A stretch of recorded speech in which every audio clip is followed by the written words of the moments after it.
This conference will now be recorded. This is going to be the introduction to. Good morning, gentlemen. We're getting started. We are. Okay, so as you know, you're here to meet the board members that are running for the open seats here at Sun and Lake. Jamal is going to be here with microphones to ask. This thing's beeping. To talk, to take your questions, and you can direct them to whomever is on the panel there. First, I'd like to have the board members or the possible board members introduce yourselves, a little bit about maybe how long you lived in Sun and Lake, and some background. Well, first of all, can we say pledge allegiance? Absolutely. All right, I appreciate that. No, I appreciate that. Thank you. You may lead us. Okay. I pledge allegiance to the flag of the United States of America and to the republic for which it stands, one nation, under God, indivisible, with liberty and justice for all. Thank you.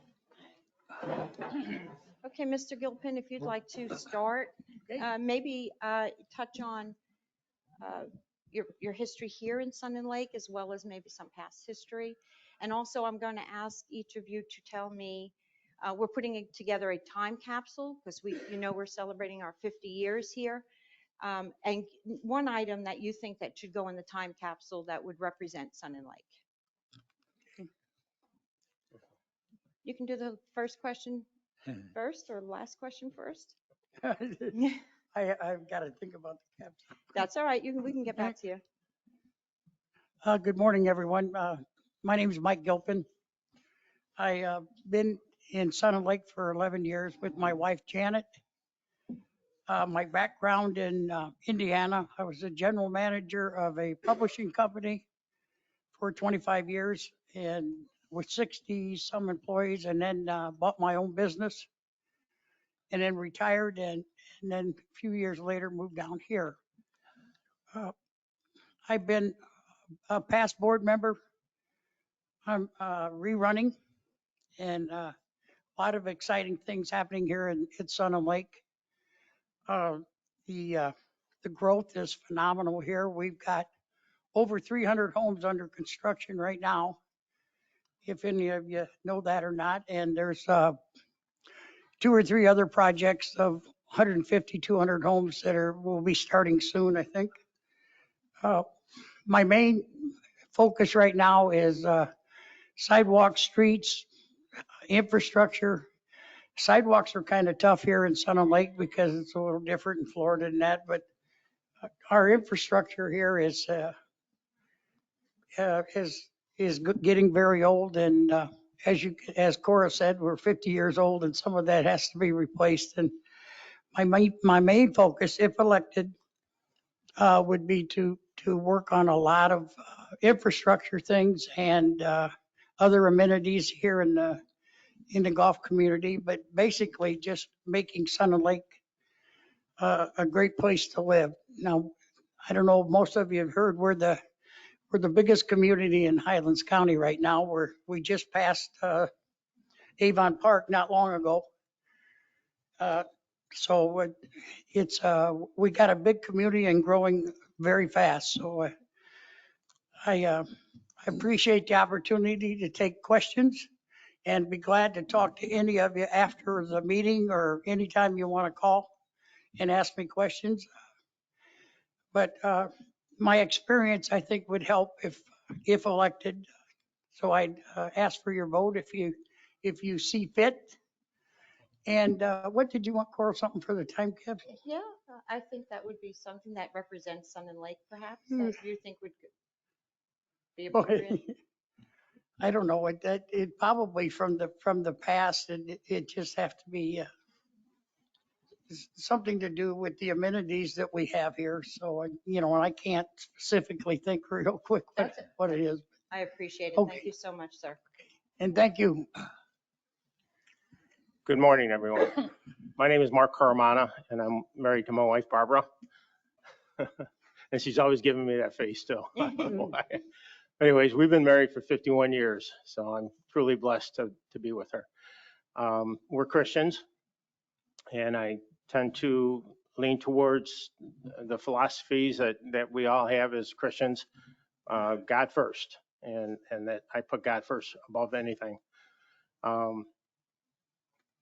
We've been community members here now for 6 years.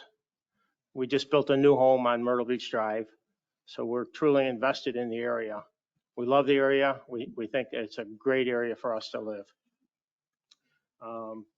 As far as my platform, you would say, I want to be proactive in the community. And again, like I say, we're invested in the community, so therefore I want to be involved as much as I can. I'd like to help make decisions in the community that would support everyone in the community, golfers, pickleball players, tennis players, people that walk the sidewalks. Like Mike said, we need some help on our sidewalks. But I would really like to be able to sit down and talk to the members of the community. If we have any concerns, I'd like to be able to express those if elected, and to be able to help work things out in the community. My past experience, I was an accountant for a while. I graduated from an accounting school. So I'm truly committed to the finances of the area. I want to make sure that we're good stewards of our finances. And the other thing too is to be able to do that, you have to be able to work with the district management. And I think we have a fantastic management here, and I think that it would be a good thing to do that. As far as the time capsule is concerned, I'm kind of preferential about this, but I'd like to see a golf ball, a pickleball, and a tennis ball put into the time capsule. I think that'd be very important, because I think we truly represent, with our amenities here, we truly represent those three things here very well. So. Thank you, sir. Thank you. Mr. Hunter? Yeah. Good morning. Good morning. Not used to sitting down, but good morning. My name is John Hunter. Obviously, my interest in the Sun and Lake Board of Supervisors. I've been retired now for 4 years. I resided in Sun and Lake community for a couple years.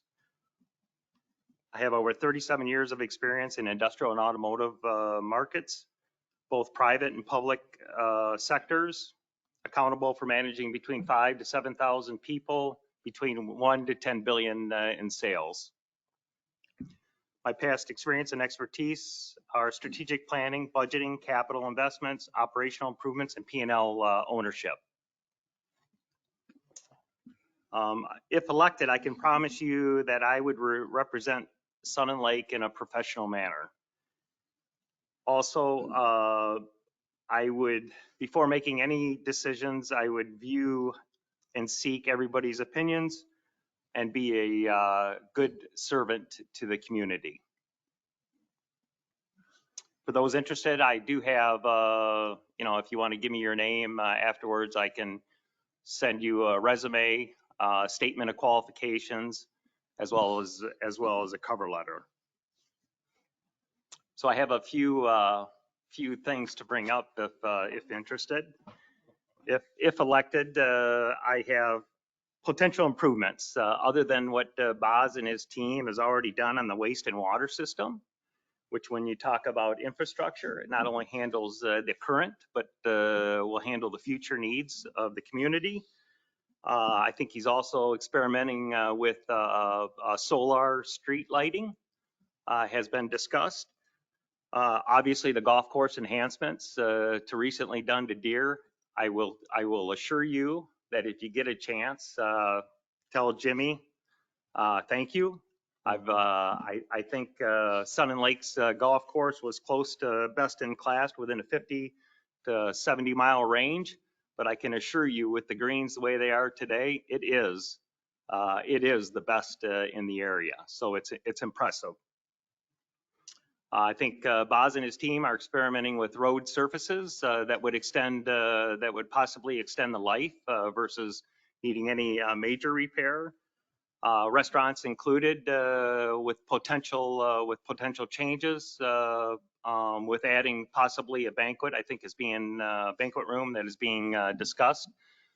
So they have a lot of activity going on. I agree with Mike. I think infrastructure is always a big key to the organization. And looking out 10 years, 10 to 15 years down the road, I think you have to anticipate that. So from a potential improvement area, I mean, some things that stick in my mind from a racket facilities perspective, let's talk a little bit about pickleball. I think they're very nice courts. Greg is better than I am today.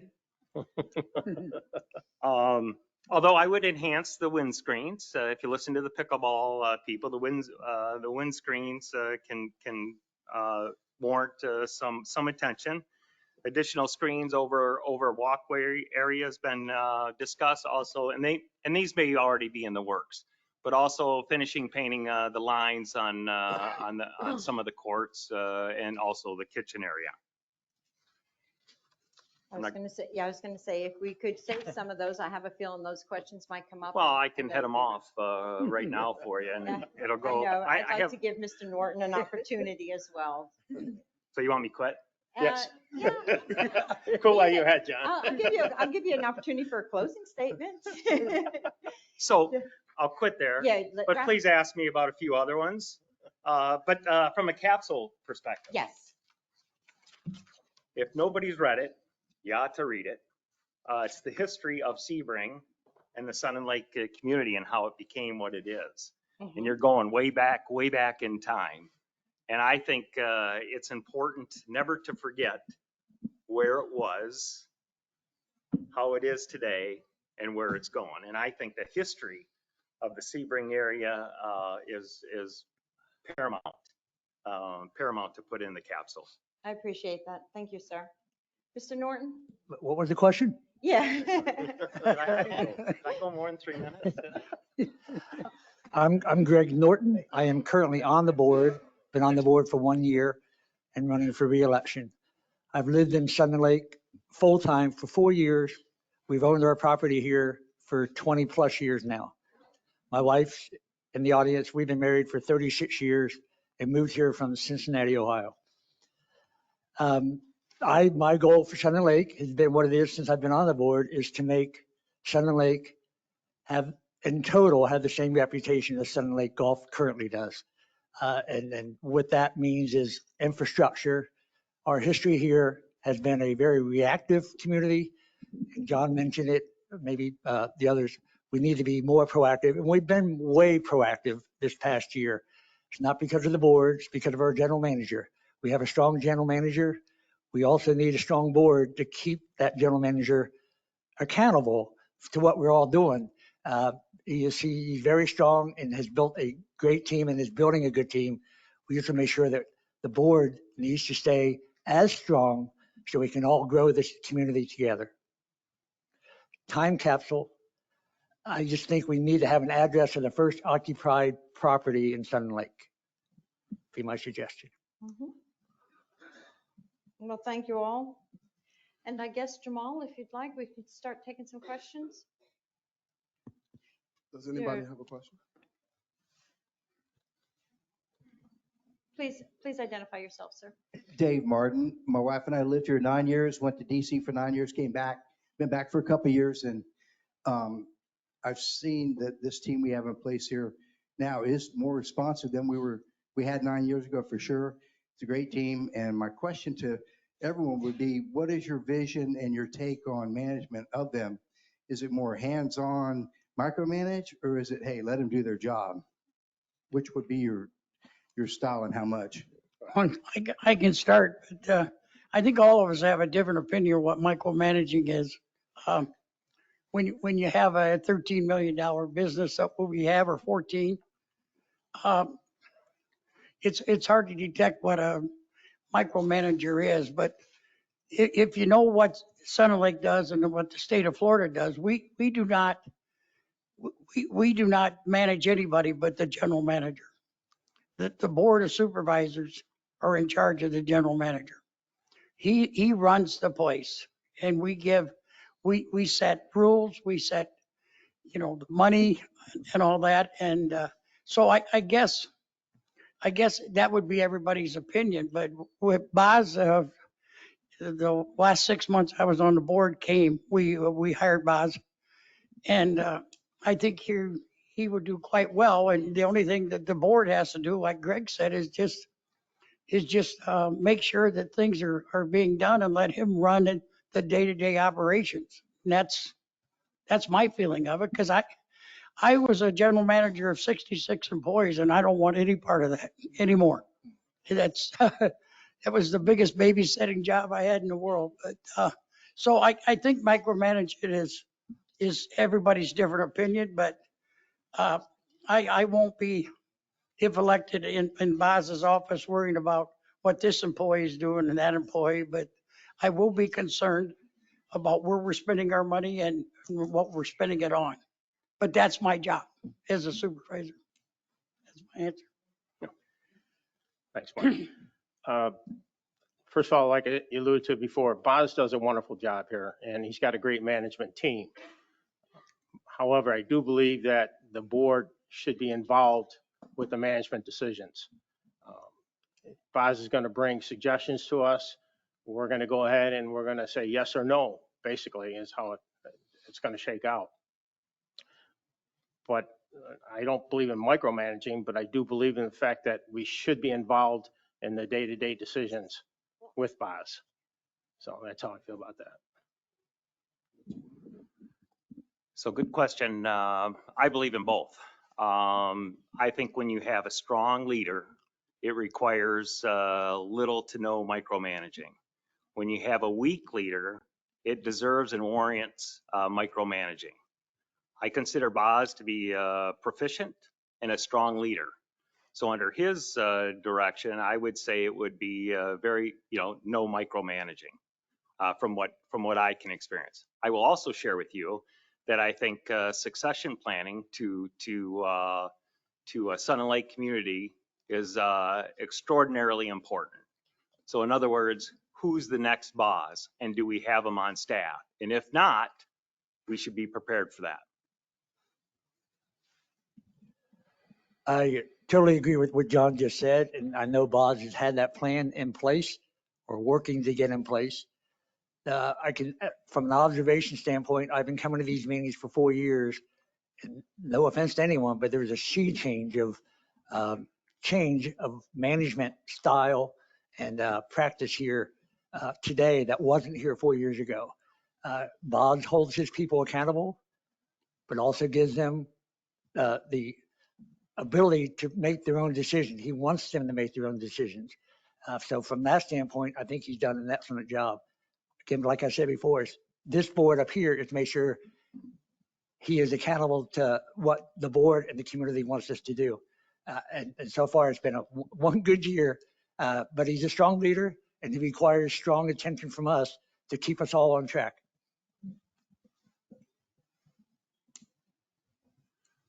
You have any other questions? Okay, good morning. I believe that all of you are committed to the community. However, with commitment comes a vision. Does everybody have a vision of where we are right now and what we could be? Can we all work together? Will we collaborate? Will we listen to the residents of what they have to say, not exclude them, but include them? And just knowing that any project that you undertake has to have that vision. So you start from the ground up and you build, which I'm wanting to know, have you all had that experience of having basically nothing and building up to what you wanted it to be? Thank you. Go ahead. Thank you, Mrs. Carmine. I appreciate that. My vision is to build as much as we can, but to sustain the growth to where it's not getting overwhelmingly involved in the community. I'm a builder by trade, and I see a lot that's what's going on now as far as the new building is concerned. And I really think that we need to be more involved as a board and management to oversee that a little bit better than what we've done. we've got a community over off the Cortez area that is in bad shape right now. The builder is actually gone under, and we've got all these homes sitting there now vacant. And it looks like a zoo over there. I really think that we need to get more involved in that. But if we could get new builders like this D.R. Horton coming in, somebody that's got a good solid background behind them, that is gonna represent our community much better, then I think that we'd be better off with that. Thank you.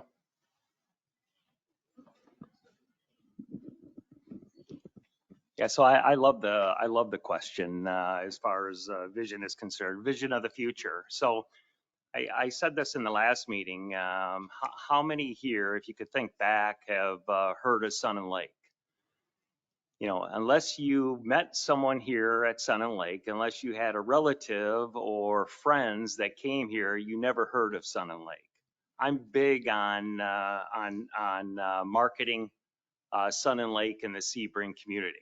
So where's our nationwide exposure? Why can't we have nationwide exposure? So you see all these commercials on TV. I realize it takes event, but we should be marketing the Sun and Lake community inside of Sebring, and we should be doing that nationwide. Other events which I thought were just tremendous here that brought in, I think, a lot of attention to the Sun and Lake was the car show. I met more people at the car show that are not golfers. And number two, I met people from the surrounding area. Some of them didn't even live in the Sun and Lake community. And I thought that exposure, I think, was pretty impressive. So, you know, I like the idea of nationwide exposure for this community. The more people we bring in, the better this community is going to be. Again, I agree with John. My vision is what I said before. I want to make Sun and Lake community to be known in the area as well as the golf course currently is. And we're on the path. Mark mentioned some houses on Cortez that aren't finished. I believe there's a plan for that. But to that point, we have upped the board, along with the GM, has upped the standards when these builders come in. We are asking them, well, requiring them really, of what minimum standards we need to have met. Street lights, garages, square footage, et cetera. Because we have a lot of communities here that don't have those standards in place. And we have a mishmash of units, whether it's duplexes, single family homes, whatever, that don't necessarily fit together. And we're trying to wrestle some of that control back from the county to allow us to set their standards, because right now the county does. But the bigger vision is we want to do everything ourselves that we can, provide all the services to everyone that we can. And that means getting control of some things from the county, such as Sun and Lake Boulevard is now ours, or that was a recent thing. So we want to just get as much in control of our own and lead our community the way the community needs to be led, rather than at the hands of other county officials. Thank you. So before we take any other questions, I'd like to address it. Oh, sorry, Mike. That's right. Sorry, Mr. Gill. Sorry.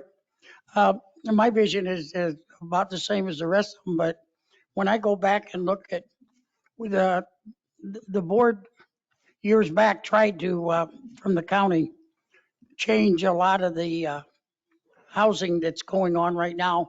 And we did make them go up some, but we were dealing with the county. And the county controlled all these lots that are out there, and they would not change. I'm not sure, but I could probably get it for you. But we did get to increase some of the square footage that they had to build. But it's unfortunate that when the county controls stuff, but I agree, we need to get, the bigger we get, we need to get control of ourselves, which is very important because right now we kind of, our hands are tied with a lot of the building here. But the past boards did try, but the county owned 4,000 lots out there. And they said if they did our building standards, they couldn't sell the lots. And to my last information I had, the county has made $8 million on selling lots in Sun and Lake. And we don't get a dime of it. So that's kind of the stuff that we're dealing with, and that the elected officials have to, but it's important for us to try to get more control of Sun and Lake, especially now that we're the biggest. And I did want to remind everybody, if you didn't know, that there's 2 seats up, 2 seats that are elected this time, and there's 4 of us running. So there's 2 that you can pick from. So I just wanted to make that point. Thank you. Okay, so I'm going to ask a question. First of all, let me introduce myself. I don't know if I did that earlier. My name is Coral Benka. I'm the Director of Finance here at Sun and Lake. I've been here 2 years, 1 year in the seat as Director of Finance. So when I hear them talk about the finances and the accounting background and all that piqued my interest, absolutely. To touch on 2 things you mentioned, one was a succession plan. I'd like to say that we anticipate Boz staying, so to get a replacement, probably have to go to the elementary school and start grooming that person. Second, you mentioned infrastructure, and I'd like to know what projects you would like to see taken on, and either to be part of it or just to see it develop. Want me to start again? So, yeah, sure. Okay. That would be- As long as y'all get a turn. My And I know bad. that other people have questions, so I don't want it Yes. to be long. Okay. Thank you. The big thing with, and we just replaced some, and I don't know exactly how much, but we have asbestos in the pipes, especially down Sun and Lake Boulevard and in the old part of Sun and Lake. And we have replaced them. We do need in the future to replace those. I think that's should be one of the first things that we do, just for because they're all old, and at that time the asbestos was used. So that's one of the big things I'd like to take care of right away. Thank you. As far as infrastructure is concerned, I think first and foremost, we need to take care of our roads a little bit better. We need to widen them. And I know there's quite a few people here that would agree with me. Woods and Irons, for example, you can barely get down 2 vehicles going down that road without almost hitting each other. I think that's very important. Secondly, sidewalks. I think we should address more sidewalks for people walking. We have a ton of walkers that walk in the area, and you're taking your life in your own hands when you're walking on the roads trying to get around the community. So I think that should be important as well. Thank you. Yeah, I have several, but outside of the infrastructure, which I think is very important.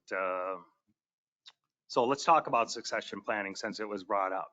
So nobody expects Boz to leave, but I will assure you, when I was working for a living and I wanted somebody, I got him. If I offered Boz 250 grand to come work for me today, be hard pressed for him to say no. So succession planning is getting a replacement on staff, ready to go. That's my feeling on that. I can get anybody. As far as a project that I think that from a recreational perspective is a fitness center. I think Sun and Lake is a state-of-the-art facility, but I think our fitness center should be bigger, should be bolder, and should be state-of-the-art. It should have bicycles. It should have plenty of treadmills. It should have elliptical machines. It should have 10 showers ready to go so people can shower afterwards. My feeling is that's one of the biggest areas, I think, from a recreational perspective that could enhance our area. Thank you. So the asbestos in the pipes has been, again, reactive mode. We're beginning to get in proactive mode of getting those lines replaced. Big deal. Sidewalks are a big deal to me. My wife walks a lot. I walk some, but there's a lot of roads in here that are very narrow, as Mark said, that don't have sidewalks, that need sidewalks for the reasons he stated. Lighting in this area is not good. We've worked with Duke. We've done another company we've worked with, And both of those plans are probably not going to work as they are currently is. Now we're looking at solar to try to get, so the idea is we're looking at a lot of different ways to try to get lighting into some of these existing and then new oncoming communities. I will say on the newer communities, DR Horton for one, we're asking them to put streetlights in up front, and they've agreed to do that. So infrastructure that way is we need to do. I think John makes a great point on the recreation. But I do know there's a kind of a plan out there that we're waiting to hear back from, to see if that could be beneficial to us. But anyway, I would agree. Recreationally in Sun and Lake, I would say our fitness center is probably at the bottom of what we have to offer here. Thank you. So to follow up on that, how will you take on the voice of the people into consideration when deciding on those big topics? You mentioned a lot of the projects that you'd like to see, especially if the project or the idea doesn't sit well with the entire community. Well, that's one of the tough jobs of whether you're on a city council or a supervisor or even a general manager of a company, that's what you have to deal with. But we have here, most of the time, I'm not blessed with having a lot of knowledge other than the publishing business and I hope some common sense. But here at Sun and Lake, when these problems come up, our employees do a lot of the background and we go to them and ask their opinion. And then I guess we have to decide what we think's the best, because a lot of the decisions that are made are made from, and when I was a supervisor here, I trusted our employees. And if you don't trust your employees, but I'm not an engineer, I can't, but I have enough, I hope, common sense to listen and to see what it is. And then you have to make a decision. And there's always going to be, I don't know, I've heard some people say 10 people is a lot of people. I've heard some say 30 is, but when you have 14,000 people here, I don't know what a lot of people is to be upset about something. But it's just a hard job. And that's why if you elect me, I'll do the best I can, but that's what we have to do. Thank you, Mr. Gilpin. I do agree with Mike in some respects, but I think that, first of all, our board meetings usually have been held at 9 o'clock in the morning. A lot of people work in this community. I think that we need to consider changing all the board meetings to an evening meeting where people can show up and voice their concerns. Secondly, as a board member, I think that a board member should be available to all the community residents. Personally, I would accept emails, phone calls, whatever it would take, just to hear the concerns of the community, and then take those concerns before the board and the management and discuss it with them so that things could get resolved for the community. Thank you, sir. Yeah, as far as major projects, I'm not sure what the threshold is for major projects, but let's just hypothetically say it's $1 million or more. So in my opening, I said I would understand all aspects and all views prior to making any decisions, and that would include, how do we capture the group outside of our local activities, golf in the restaurant or what have you, because you do a lot of mingling, a lot of talking. You get the thoughts there. However, on major projects, I agree with Mark. We should have a forum where it's going to be discussed and talked about. However, we can also do surveys for all 10,000 or 14,000 people in the local area. Get their interest in if they would be interested in it, and a survey that would respond to some results. Thank you, Mr. Hunter. I agree with Mark, and as far as having evening meetings, we just had one last month and we'll have another one this month. We're trying to gauge the interest and the turnout for that. Last time we had a large turnout. But it comes down to communication of hot topics before you make an informed decision. The wastewater treatment plant, big project. It's been talked about for a year, just got voted on last month or this month. So you need to have the communication. Sometimes projects come and there's not a lot of communication, but there's allowed 10 voices, as Mike said, or 30 voices out of 14,000. Those are harder for me to agree with without more information. So I can make the tough decision, but I got to have the information to make it. And we haven't always been good at that. But for the wastewater treatment plant, I think we have gone way above and beyond communicating the needs for that wastewater treatment plant and getting it passed. Carl, can I say one more thing? Yes, sir. Uh, Thank you, Mr. Miller. I didn't mention it, but the board about a year ago went to one meeting a month. We used to meet twice a month. But just so everybody understands, it takes 3 votes to do anything here. And sometimes 3 votes is hard to get. But I'm going to recommend, if elected, the first meeting that I go to, that we go back to 2 meetings a month, and 1 at night and 1 in the morning. So that's what I want to do. That doesn't mean it's going to pass. So, because this is a majority rule here, and 3 votes is 3 votes. So that's all. I'll be polite. Cole, we have a Thank you. question over here. Okay. My name's Dave Mahan. I live on Mendavia Drive. My background is field biology. And so one of my areas of recreation is Sun and Lakes.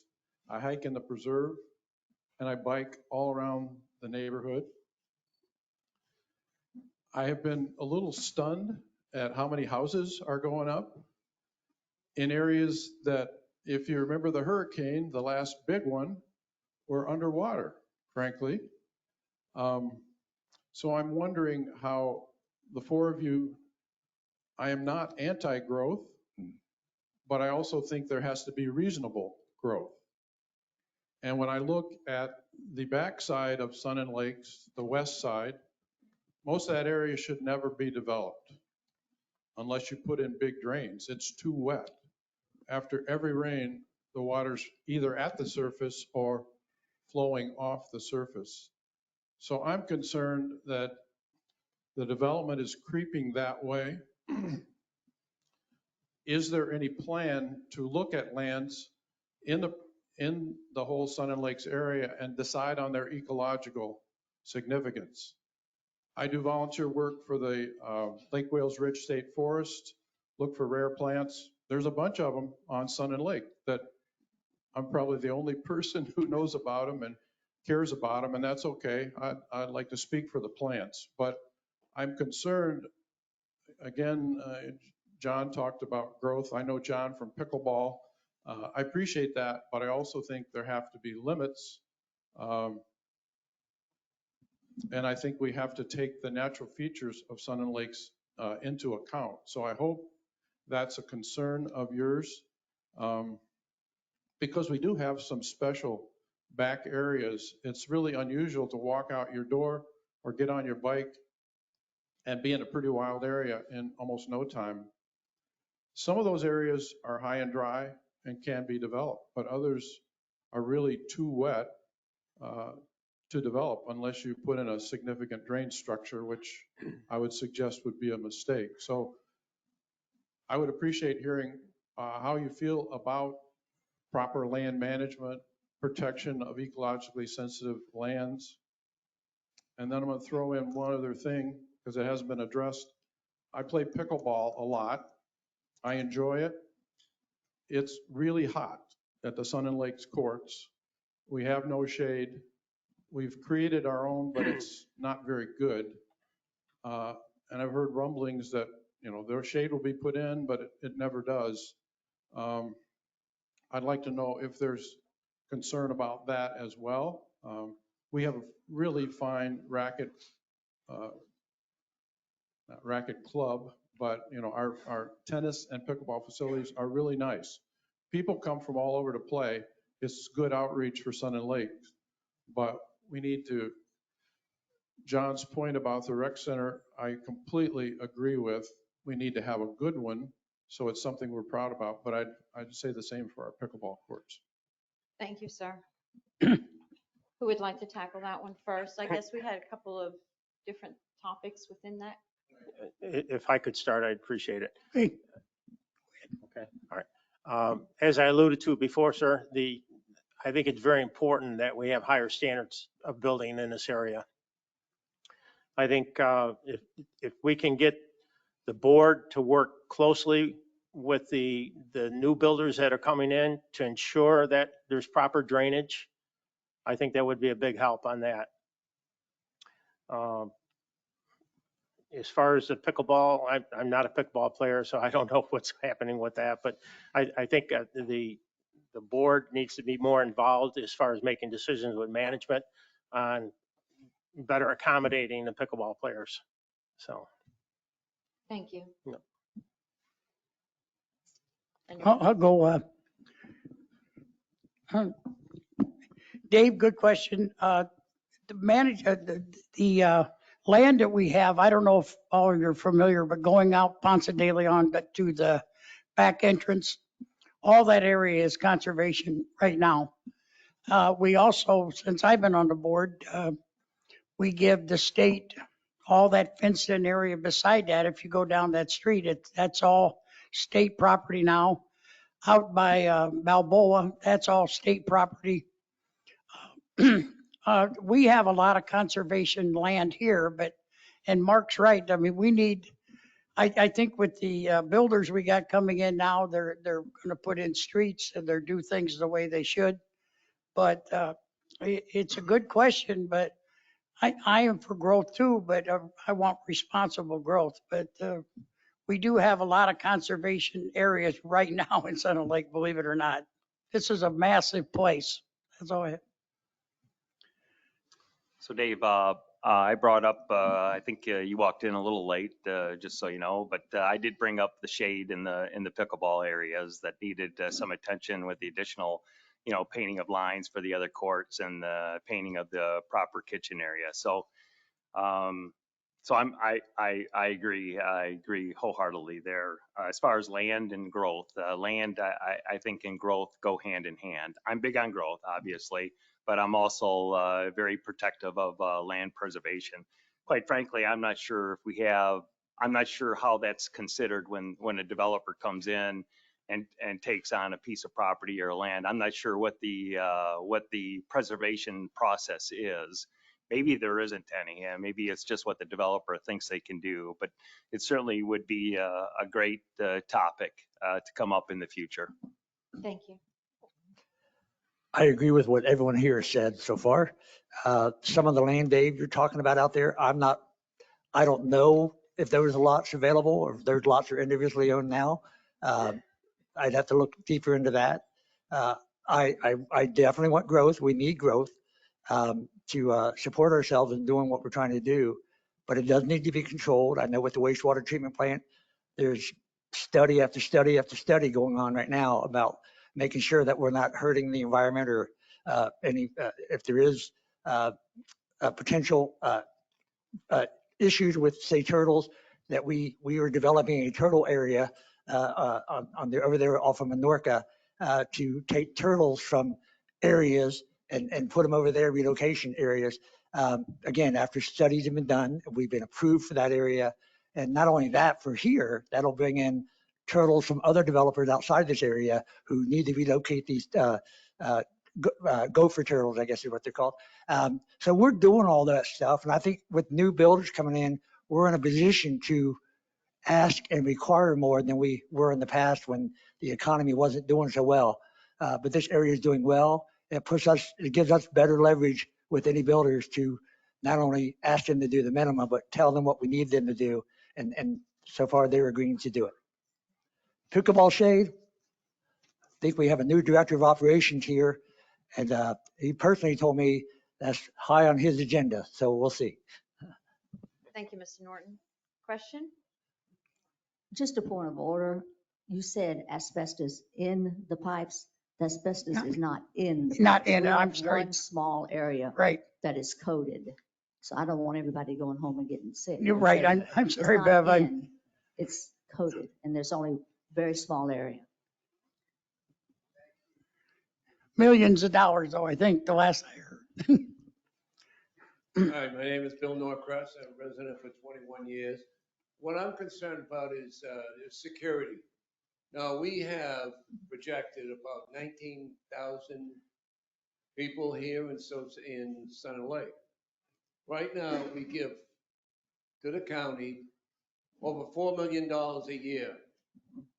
And I don't think we get enough services from the county.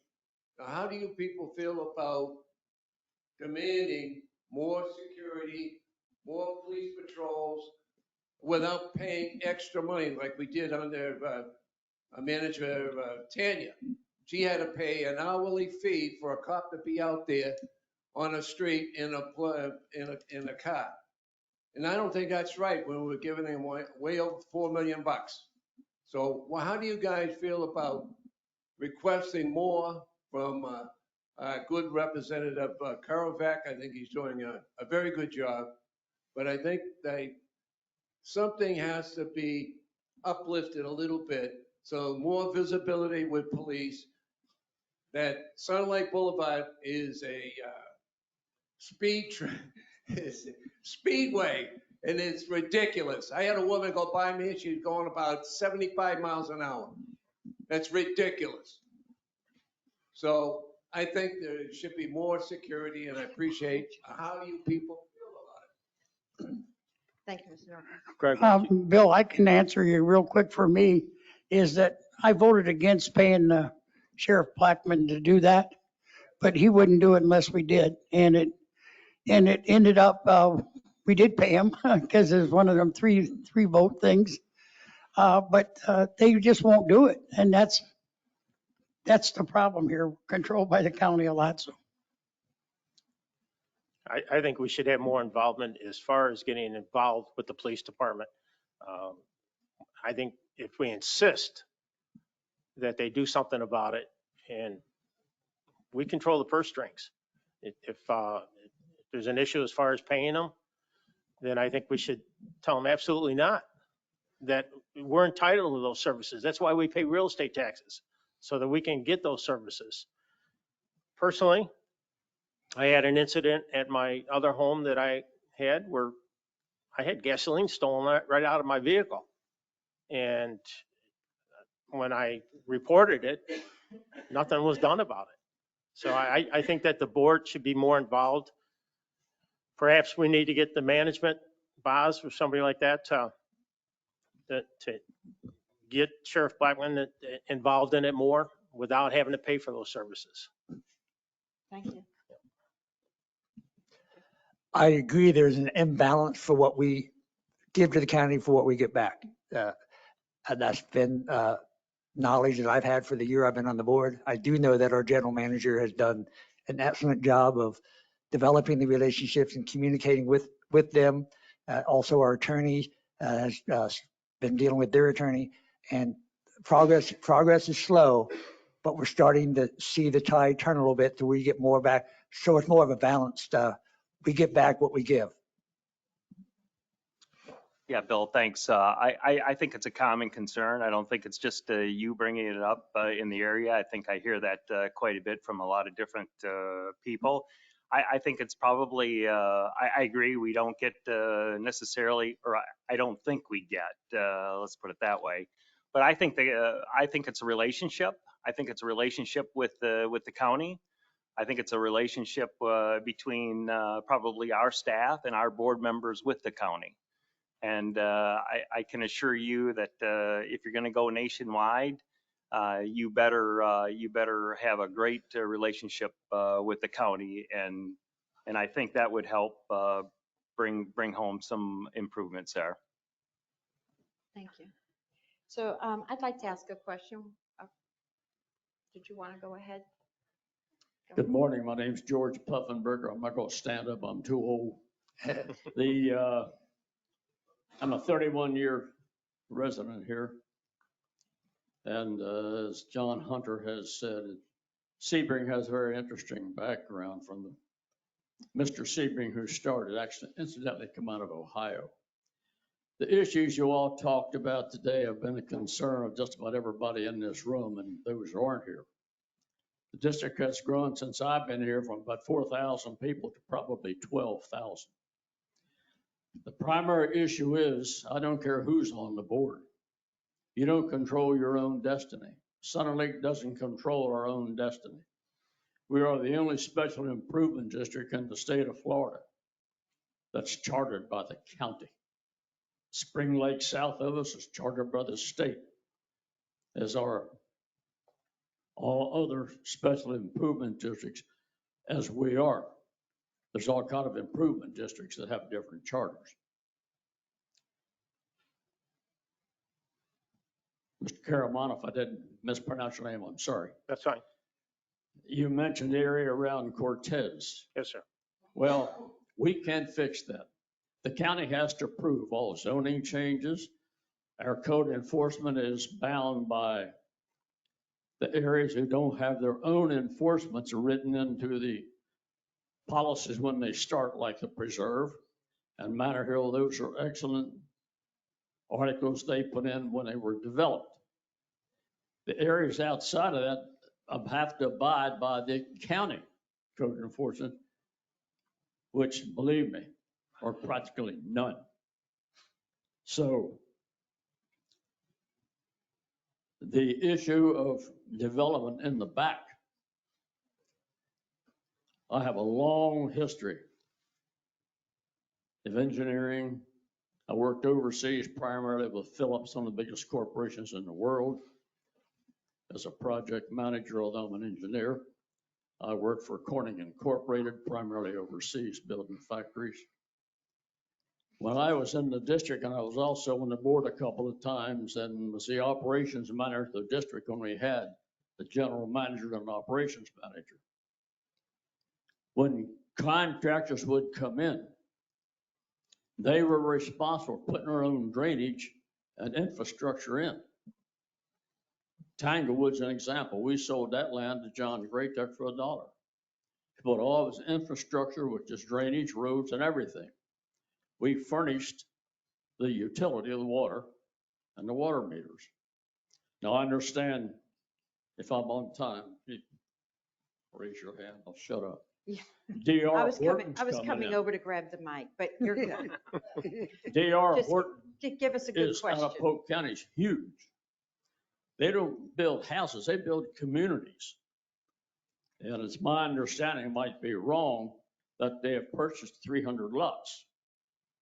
And I understand they're also negotiating with Providence who went belly up, and either John or Mark mentioned there's all kind of vacant homes. I think they're trying to, those are Providence homes who pulled out, trying to buy them. But there's a separate issue. Horton, I'm sure Horton River build is going to have to be west of Cortez. Right now, that's permitted for wells and septic. And the gentleman who bikes through there, I go back through the river just about every day. And I'll tell you, there's homes stuck everywhere back there. You go down the street that's full of leaves and branches and pine straw. There's a house sitting in the next block. And you say, oh, God, how do they find these places? But it's well and septic. So my point is, if you're going to develop, the board's going to have to work closely with the developer to ensure that, hey, that's your responsibility. You can't sell a house that's in a flood zone. If you go out the back entrance, you notice the ponds there. They were put in my tenure here because all that water used to drain into Almeria, Barbarossa, and Cantoria. That was a flood zone. So we put those ponds are now retention ponds. You can't tell because they're all growing up. But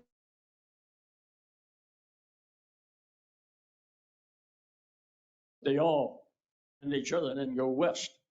Mr. Pfaffenberger, you are a wealth of knowledge. You are a wealth of knowledge. Do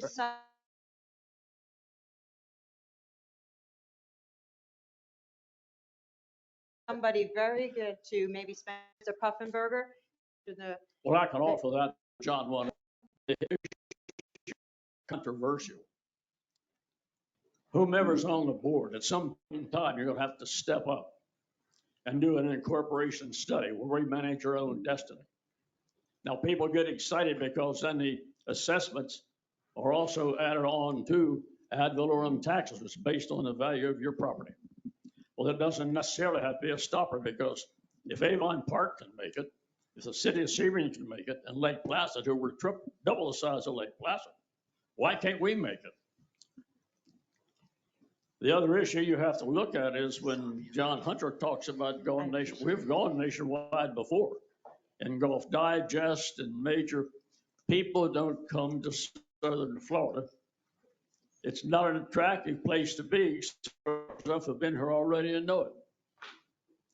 Young people don't come, there's no employment. If you're not in the medical field or in the education field, what are you going to do? So that's the battle that we fight. Sun Lake's a wonderful community. I've been here for 31 years. I'm a gadfly. I've lived in 8 different places here in Sun Lake. But in most cases, I've made money on all of them. So golf, I was a golfer. I've been a golfer 67 years. I need one more hole in one and I'll have one. So it's golf-wise an important entity. Golf isn't a growth issue anymore. Pickleball's a booming growth industry, not golf. Golf's expensive. We have George, to find a excuse way me, to George. balance and manage the George, two. can we retain your services for a while? Yeah. We're gonna, No, you don't want that. I agree with you, George. Thank We you. do need an engineering study when these new builders do come in, just to make sure that they're up to date, what has to be done. Correct. well, we know a lot about Mr. Pufenberger. So back to you, gentlemen. So I want to ask about what excites you about the opportunity to be on the Sun and Lake Board of Supervisors, and what motivated you to take this opportunity to serve local government? And during the time as you serve, what will keep you motivated? Well, for me to start off with, as I indicated in my opening remarks, I have an investment in this community, and I don't want to see it falter in any way, shape, or form. So that's what got me involved, because of the investment I have in the community. I think it's very important that people understand that we're a profitable community now. We need to maintain that as well. So that's what motivates me. And that's what you're, thank you very much. Anybody else want to take it?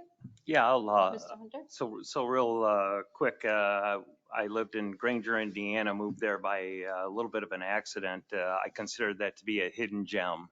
I loved the area. I consider Sun and Lake in this area to be a hidden gem. And what excites me about it is, for the area, I'm relatively young. I think the group has done a nice job to this point. I plan on staying, so I got involved specifically to make sure that 10 years from now or 15 years from now, it continues down the same successful path that I think it is now. My excitement started 4 years ago when I moved here, and sat where everyone's sitting out there watching the board each month and learning more about Sun and Lake. I then volunteered to be on the appeals, property assessment appeals board to hear firsthand what was going on with some of these assessments, just so I understood the process better. Then the spot opened up and I was appointed to the board a year ago. What excites me is the timing of this growth that we're seeing. Is almost like a rebirth of Sun and Lake. And it's exciting to be a part of it and to help guide the future as we grow, to have input from my experience and for all the people I know here that I've met. So it's, and I have time. Not everyone has the time. So because I have time and experience, it's exciting for me to be on the board. Thank you.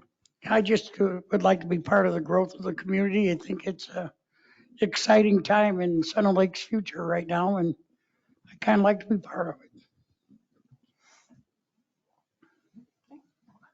Any other questions?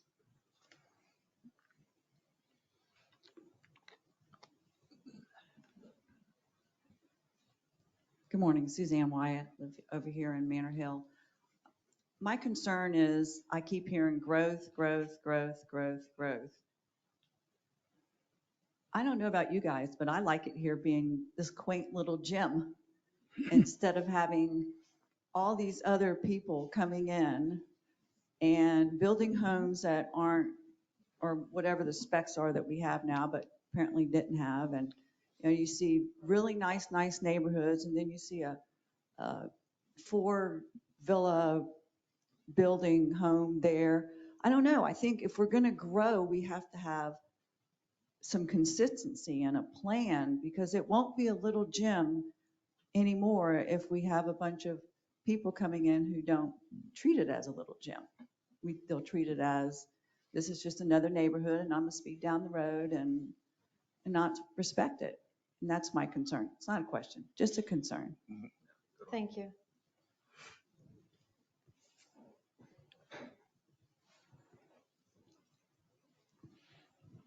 Hi, my name's Bill Messline. I live on Calatrava.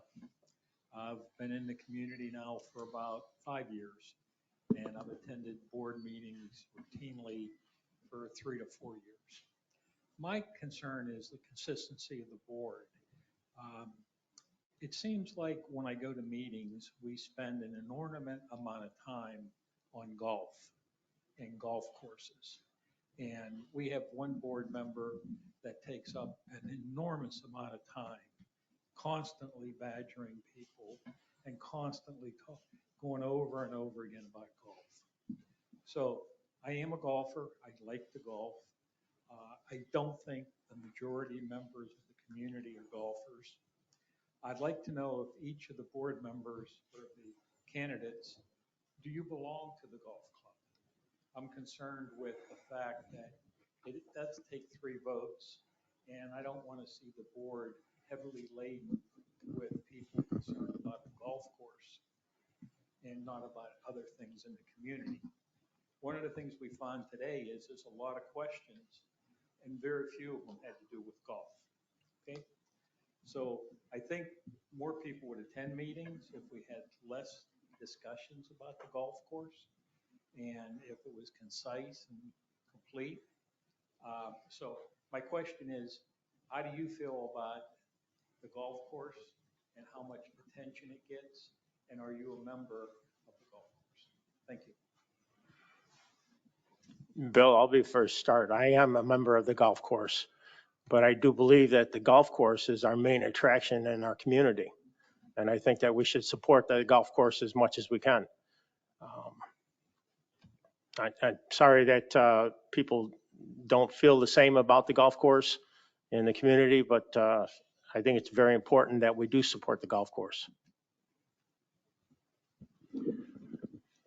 So Bill, I'm a member of golf as well, but I think when you elect for two in this case board members, I think it's important that you certainly are able to talk about each topic equally, not necessarily dominated by one facility or the other. The other thing I just share with you, maybe fortunate or unfortunate, I'm not sure. Previous to coming to this community, we were put in offers to several other homes that were, I think, similar to the Sun and Lake community. I will share with you, though, when I look back 2 years ago, their golf course went bad, and they weren't going to put the money into it, and those communities went bad. It was kind of interesting to me. Maybe it was just a stroke of fortune, but you know, I just wanted to share with you. I think it's an important part of the community, but I don't think it's the only. It shouldn't dominate any conversation to Sun and Lake. I am not a golf member. I do think golf is important to the community. I do not think it belongs in our meetings to the degree they have been. They sometimes go way in the weeds, if you will, on the golf topic during some of these board meetings. And I can see I can feel my own eyes getting heavy, and I can see the eyes of the audience who doesn't care so much about golf, their eyes getting heavy. And I think if you've paid attention to the last couple meetings, is slowly going away. Now we have finance showing up at every meeting, HR showing up at every meeting, golf showing up at every meeting. But unless they have a specific topic, they're not talking during the meeting unless asked a specific question. So I think the golf topic is, as far as the board meeting is slowing down and going to not be a main driver of any board meeting unless there's an issue to discuss, spending money or getting something corrected. Thank you. I am not a member of the golf community anymore, but it is a part of our community. But I just think we need to spend our money someplace else, but I don't want the golf course to turn into a pasture, that's for sure. Because it is a part of the community, but we spend a lot of money. And I know a lot of people in other cities, my evaluation of my home has went up 2.5, 3 times. And in their communities, it's the same, and they don't have a golf course, but we need to keep our golf course here. We need to maintain it, but it's getting a little out of control. That's all I have. Thank you. So before we take any other questions, I have one. So we touched on what we have here in Sun and Lake, what needs work. I'd like to hear more about new ideas. Can you share a vision not yet discussed that you'd like to see here at Sun and Lake? Greg, you want to start this one? Yeah. So I haven't given it a lot of thought, but thanks for the question. One event we had here was the car show and a beer tasting event. That drew a lot of people, I believe, outside of this community in here. That was a great event. I'm a wine drinker, so a wine tasting would be kind of cool. But a lot of outdoor activities. We have disc golf now, but trails for biking and trails for hiking, walking would be high up on my list. Thank you, Mr. Norton. Mr. Hunter? Yeah, I think Greg makes a good point. I have, art shows, craft shows, Dine on the Nine, maybe even book autograph signing. However, I also enjoyed your analysis of the county and the community. Perhaps it's a liaison. Whenever we've had a problem before in the past in business, I would hire someone on my payroll and put them in the county. To work with the county to make sure that those things are appropriate, because we don't, I think that's a vision, especially if you're going down the housing and the drainage and everything else, perhaps that's a consideration for the future to help head off some of those problem areas. Thank you. As far as I'm concerned, a little bit off the driven path here, but as far as growth in the community, I would like to see some sort of mixed use type infrastructure built here. I've been to a lot of other golf communities where they have businesses and then residential businesses above the actual commercial businesses. And it was a big draw, like a circle square or something like that. So I'd like to see something like that happen here. Thank you. Yeah, I agree. I know Boz talked about it in one of the meetings about as we grow, we'll have outlying parks and stuff like that. And I'm more interested in that. But it's all according to the growth that we have here. And unfortunately, or fortunately, however you think, this is not a 1,000 home community. It's multi-thousand home community. So I'm looking forward to just watch the growth, and I want it good, as Mark has mentioned. But sometimes we don't have control of that. But we seem to be getting better builders. Thank you. Any other questions? Anybody else?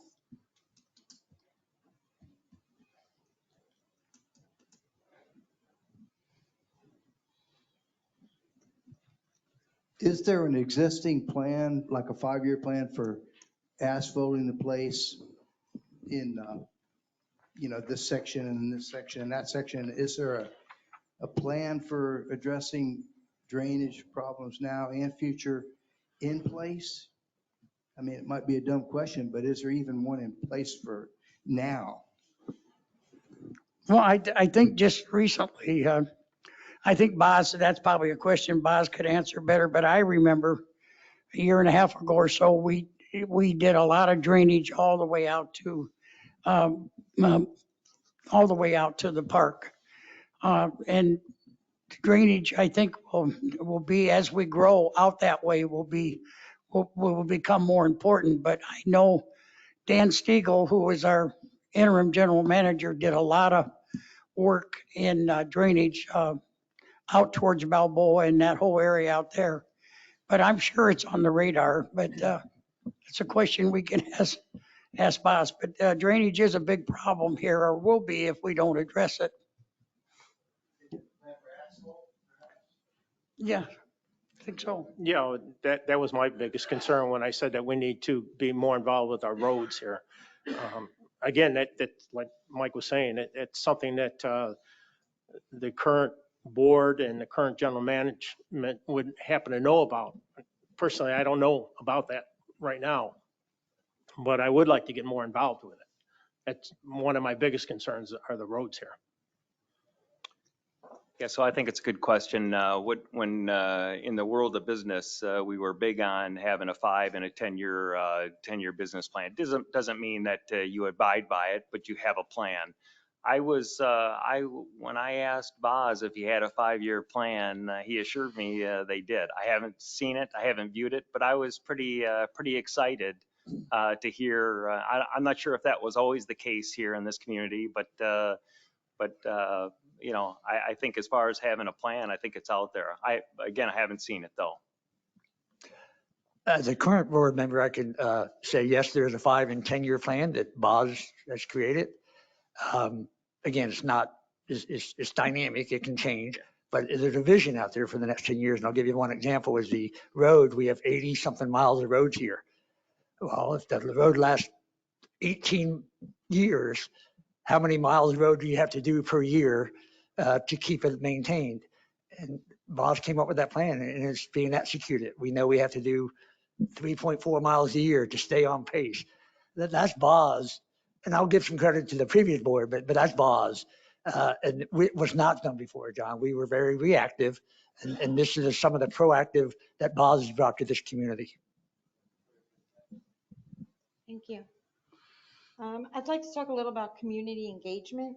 So other than your respective clubs and sports that you belong to, how do you plan to engage with and gather input from community members? Well, as you stated, I play pickleball and I have a lot of friends I've met there. And so I engage that way. I go to the restaurant way more often than I did before joining the board, trying to engage with people. And when I see them out socially, of course, but if there's groups out there I need to know, like the golf committee, it seems to me they have irregular meetings. I would like to go to those meetings if allowed. And some of the HOA meetings, if I know when they are, I would like to start attending those if I'm allowed, as an observer, not and answer questions if any asked, but that's how I plan to engage more. Thank you. Yeah, I think basically from a community standpoint, I started involving myself in other committees. So again, very similar to Greg, but I go there to seek. I don't ask a lot of questions, but I think that's one good way you can get to know the rest of the community. Thank you. As far as I'm concerned, I think that, as I indicated before, I'd like to be open to all the community members. If they wanted to approach me, they're welcome to come to my home to talk to me about it, if they have any concerns. But again, like the other two gentlemen were saying, we should be more involved in different committees so that we can get a vibe for the community. And me too. I will engage with anybody about anything, maybe too much sometimes, but I'm always interested in our community because I like our community so much. It's a great way. We have a lot of great people here, and it's a great community. staying on that topic, what strategies would you use to ensure transparency and the accountability in the board's activities? Yeah. So we'll start with Mr. Hunter. I'm sure you Yeah, have well, something to share. I think as far as transparency, I think we have to be accountable. We have to be totally upfront and totally accountable. Even if it's, if something goes bad, I think we need to own it. I think unless you do that, unless you communicate that, I think everything else is academic. Need to own the decisions and be able to support it. I agree. That's easily said. Sorry. Yeah, it's just something that, part of the job, you gotta, but you certainly gotta own up, and at least admit that you might have miscalculated something. Okay, well, that covered the next question, which was, no one likes to admit faults and missteps in planning. Accountability is important, especially as a public servant. How would you hold yourself and others accountable if and when a situations arise? Be it a poor budget management, costly repairs, safety concerns, and so forth of the same nature. So admitting fault or accountability was just covered, unless you had to address another person on those topics. Absolutely. You have to be accountable for your actions. Again, it's working hand in hand with the management. So primarily, as I understand it, the board would approve or disapprove anything that the management would present. So I think if you're going to approve something that the management does, then you're both equally accountable for it. Thank you. I'll say as a board member, if I need something done or wish for something, ask a question on behalf of someone to get done, it's not my job to go to, I'll say, the golf manager and say, hey, can you do this? It's my job to go to Boz and let Boz handle it. So not to give off the impression I'm trying to use any undue influence I may have from my position. So I've worked with Boz a lot, and he just says, bring everything to me. You don't like a sign, bring it to me. Then I'll deal with it. So it just takes away that perception. And we need to own it. I mean, as you said, I've been the recipient of 2 emails in the last 3 months from our general manager, reminding us of our role and where we need to potentially not overstep our bounds. And so I think there's some reason there to hold yourself accountable, but know your responsibilities, know your lines. And if Boz has been good about, if someone happens to go over that line, reminding us that we're going over a line. I know a few years back, I was very instrumental in the enlarging of the kitchen and building what I consider still a beautiful lanai, and took a lot of heat for that. I still don't know if it's the right thing to do, but half the people think it's beautiful, and nice, but a lot of other people said it was the biggest waste of money that I ever made a decision on. But those are the things that we have to be accountable for, and we have to make decisions. And I was hoping that would be a good thing to help turn the restaurant around, but apparently that will be soon. But that's things we have to do. Sometimes it's good, sometimes it's bad, and it's according to who you're talking to. Thank you, gentlemen. That was clear. One more question, and unless somebody in the audience has something, I'll ask this. What do you believe are the key ethical considerations for a community board member, for your board of supervisors, your ethical considerations? Well, personally, for myself, I believe in making decisions that are based on God's word. And I think if you're accountable to God's word, then you should be ethical enough to admit it. Yeah, I think it's a difficult, thought process. Ethical. We should stand by our decisions. We should be accountable for our decisions. Let me give you an example. Say that I wanted personally something to pass, and it got voted down. Let's just say it got voted down 3-2. My ethical and my responsibility, along with other things, is to support the decision. support the decision. So in other words, I don't leave the meeting saying, well, the other board members didn't vote it. I went for you. My job and responsibility is to support the team. And that's easier said, hard to do. I think it's a big responsibility on our behalf. Just transparency in general, and all your discussions and decisions. And like John said, if you lose a vote, the vote's over, support it, move on. You have a question here? That's what you have to do. But trust me, I know it's very difficult, but the ethical part of this job is tough because if you want to, you can get involved and start telling Boz's employees what to do.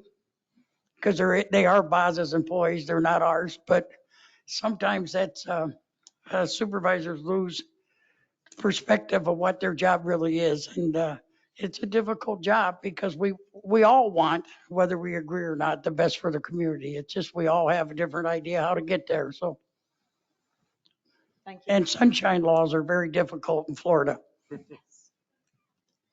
Hi, my name is Deborah, and in light of what the gentleman said in the blue shirt, I'm not sure what your name is. I can't see it from here, but is there consideration for town hall input? I realize we're doing that to a degree here, but what about we present the need, the concern, the project, and then take a vote? I believe it's been said that one person that shows up and speaks for about 1,000 people. I couldn't hear what she said. It was hard to hear, honestly. Yeah. I think She was trying to address concerns of maybe possible town halls where people can come and you can get feedback directly via vote, even though we know here at the district, the community vote is not necessary for board decision. However, she was wondering if that would be something you consider in a town hall setting to see the feedback from the people. I mean, I would be in favor of that all the time. If any group wants to get together and meet, I would be more than willing to meet any time of once a month and discuss anything. I mean, I think that's all good, and you learn more stuff when you have, you might not end up agreeing, but I like to hear other people's perspective. again, as I indicated, that if we had our meetings in the evenings, as Greg said that we're going to be doing, I think that we need to get more involvement from our community. And then they can go ahead and express their opinions on how they feel about different things happening in our community. So I think we need to start there. But if we had to have separate meetings, I'd be welcoming that as well as a board member.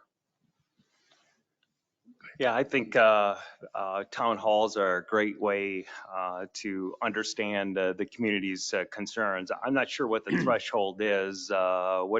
Maybe it's a dollar value, maybe it's not. I don't think you want to do it for a $10,000 investment, a $50,000 investment, but maybe there's a threshold there that we could make part of our own charter that before we spend this money, what does the community, or have the town halls to figure out where the community stands on it. I think it's a great idea. So we kind of have a town hall each month at a board meeting, but it's a lot more structured, as you know. Boz held his own town hall meeting less than a month ago, attended by most of the board members, I believe. But many people came. It was a way less informal meeting, a lot of dialogue back and forth.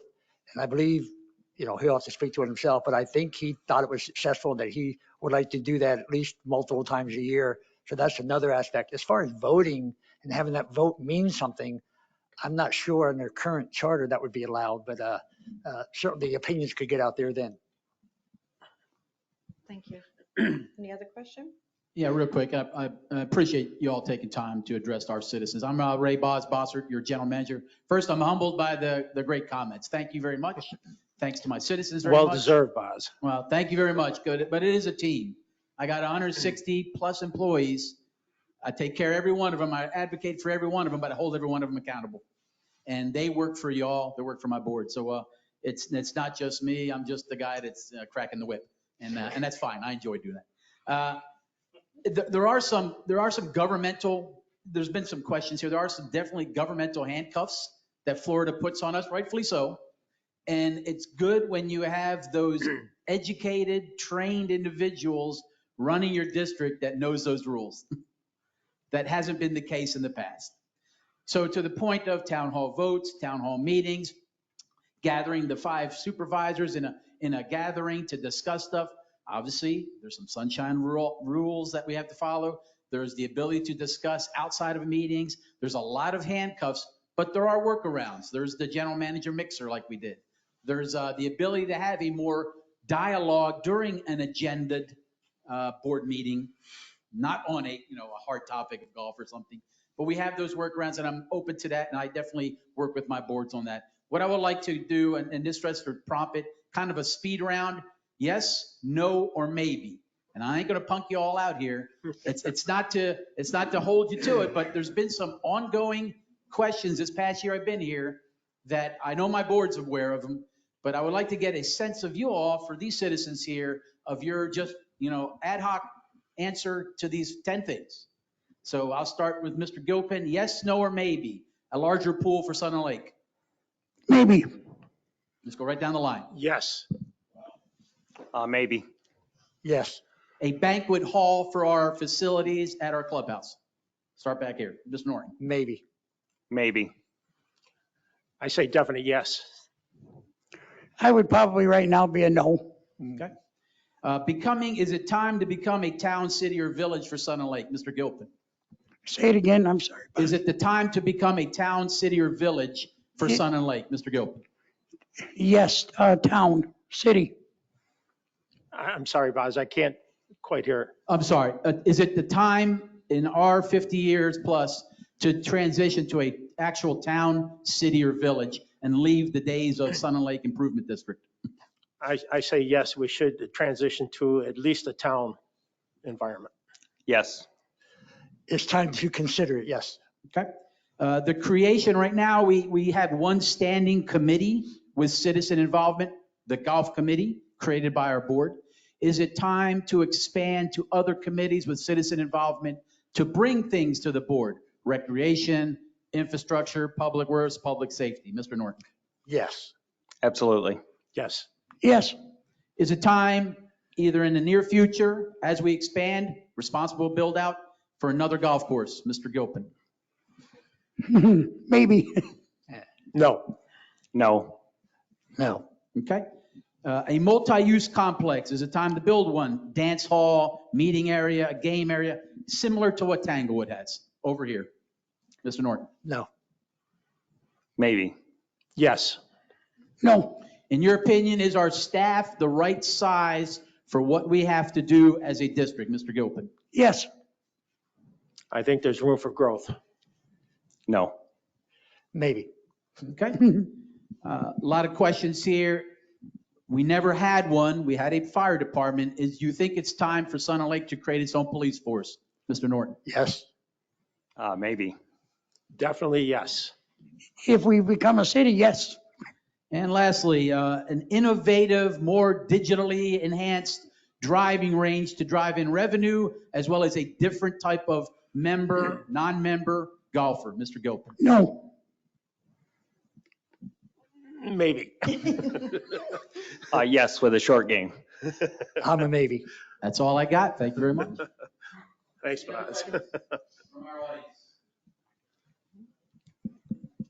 Well, I think that covers it. Thank you for the speed round.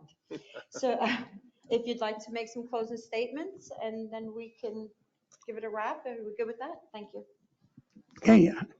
Once again, thank you all for coming. I hope this has been beneficial for you. And I'm not sure if we're going to do this again in October, but I know it might be, there might be a chance we do this, I think, one more time. But if we don't, I'm glad you came, and I hope you've gotten the answers to, and certainly go out and vote in November. Thank you. As Mike said, I appreciate everybody coming today, and I would like to have another one of these sessions where we can meet more people and address more questions. But I do appreciate that. I would appreciate your vote as well, if that's a possibility. Just know this, that I do enjoy the golf course here, but I also enjoy many other amenities that we have here. Thank you. Thank you. Yeah, thanks for coming. I appreciate everybody's questions. I was trying to be as transparent as I could as far as how I view and see things. The only thing I haven't done is played shuffleboard here. I have. I have done that. Yeah, I have too. Again, thank you all for coming. Appreciate your time. I don't question the intent or heart of any of us up here as our desire to be on the board. If you want to engage me in any way, my information is on our website, phone number and email. I'm a call or an email away from hearing what you have to say. Thank you. Good. That's it. Again, we will do it in October. We're going to do it in the evening, 5 or 6 p.m. It'll be at the Island View. I believe we have it penciled in October 17th, but we will get the word out on that. And that'll be intended for our board, but we will open it up for other elected officials since that field has shrunk a little bit, sheriff or whatnot. It'll be open to those, but this is a big decision for Sun Lake. So we really want to focus on the 4 candidates we have. Thank you. But we'll put that out in October, and I believe it's October 7th. That's all I got. Very good. Thanks for coming. Thank you.